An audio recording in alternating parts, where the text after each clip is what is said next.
មានបងអូនណាខ្លះដែលគាត់ធ្លាប់ញ៉ាំត្រីហារីងចានេះគឺជាប្រភេទត្រីឆៅដែលគេយកវាទៅផ្អាប់ទុកបងប្អូនហើយវាមានភាពល្បីល្បាញខ្លាំងមែនទែននៅក្នុងប្រទេសហូឡង់ភាគច្រើនឲ្យតែភ្ញៀវដែលគាត់មកលេងប្រទេសនេះគឺគាត់ចង់សាកភ្លក់ញ៉ាំត្រីហ្នឹងឯងហើយថ្ងៃនេះខ្ញុំបានទៅផ្សារក្បែរផ្ទះក៏បានឃើញត្រីហ្នឹងហើយចង់ទិញវាយកមកញ៉ាំដោយសារតែខាន់ញ៉ាំយូរហើយត្រីហ្នឹងនៅក្នុងប្រអប់ហ្នឹងបងប្អូនគេមានត្រីហ្នឹងពីរគេធ្វើកាត់ក្បាលធ្វើសកាទៅអីស្អាតចឹងទៅហើយជាធម្មតាគេញ៉ាំត្រីហ្នឹងត្រីហារីងហ្នឹងជាមួយនឹងជ្រក់ហើយជ្រក់សក់ក៏ដូចជានេះបងប្អូនគេមានជ្រក់សក់ទេអញ្ចឹងគឺគេមានតែខ្ទឹមបារាំងឲ្យយើងទេតោះតែយើងញ៉ាំផ្ទាប់ជាមួយខ្ទឹមបារាំងក៏ដូចជាជ្រក់សក់ហ្នឹងបានមានរសជាតិឆ្ងាញ់ហើយក្នុងវីដេអូនេះខ្ញុំនឹងបង្ហាញបងប្អូនពីរបៀបញ៉ាំត្រីហារីងហ្នឹងរបៀបអ្នកនៅហូឡង់ភាគច្រើនយើងញ៉ាំយើងកាត់អីធម្មតាជាមួយកាបិតអីចឹងទៅប៉ុន្តែថ្ងៃនេះខ្ញុំញ៉ាំរបៀបអ្នកហូឡង់ណាបងប្អូនគឺគេលើកត្រីកាន់កតុយវាអញ្ចឹងឯងហើយបន្ទាប់មកយើងយកវាដាក់មាត់នឹងអញ្ចឹងទៅបងប្អូននៅក្នុងវីដេអូខ្ញុំបានបង្ហាញអញ្ចឹងគឺសាច់ត្រីតុនផ្អែមឆ្ងាញ់ត្រីនោះសម្បូរទៅដោយវីតាមីនមែនទែនជាពិសេសមេហ្គា3នឹងឯងហើយយូរយើងញ៉ាំតែម្ដងបានហើយដូចជា2ខែ3ខែយើងញ៉ាំម្ដងបានយើងកុំញ៉ាំញឹកញយពេកហើយបងប្អូនអើយត្រីនឹងដាក់មួយម៉ាត់ទៅគឺមានរសជាតិឆ្ងាញ់មែនទែនជាពិសេសអ្នកដែលគាត់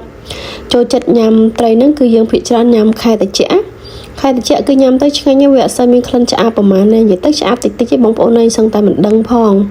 តែចំពោះអ្នកខ្លះគាត់ចូលចិត្តក្លិនអញ្ចឹងទៅគាត់គាត់ញ៉ាំទេតែអ្នកខ្លះគាត់ចូលចិត្តទៅដំបូងក៏ខ្ញុំអត់ចេះញ៉ាំត្រីនឹងដែរ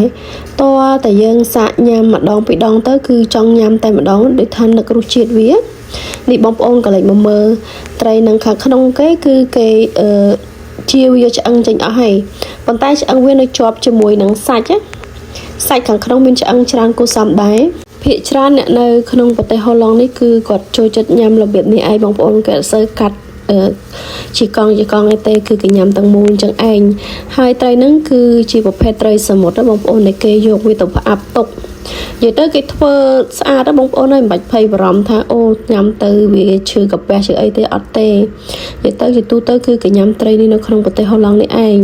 ដូចជាអាហារប្រពៃណីរបស់គេអញ្ចឹងដូចយើងទៅលេងស្រុកខ្មែរយើងមានប្រហុកមានផ្អកអីអញ្ចឹងបងប្អូនអ្នកដែលគាត់រស់នៅប្រទេសហូឡង់គាត់ដឹងហើយថាត្រីនេះគឺវាមានរសជាតិយ៉ាងណាអ្នកដែលធ្លាប់ញ៉ាំណាប៉ុន្តែមួយចំនួនក៏គាត់មិនចេះញ៉ាំដែរបងប្អូនមិនមែនថាឲ្យតែគាត់រស់នៅប្រទេសហូឡង់ហ្នឹងគាត់ចេះញ៉ាំទាំងអស់ទេអ្នកខ្លះគឺគាត់អត់ចេះញ៉ាំទេដោយសារតែគាត់ថាវាឆ្អាបមានក្លិនមានអីអញ្ចឹងទៅហើយខ្ញុំដំបូងក៏អត់ចេះញ៉ាំដែរតែសាកញ៉ាំម្ដងពីរដងទៅគឺចូលចិត្តហើយថ្ងៃនេះអត់មានជ្រក់ត្រសក់ទេបងប្អូនអើយគឺយើងញ៉ាំជាមួយនឹងជ្រក់ស្ពៃក្តោបហើយនឹង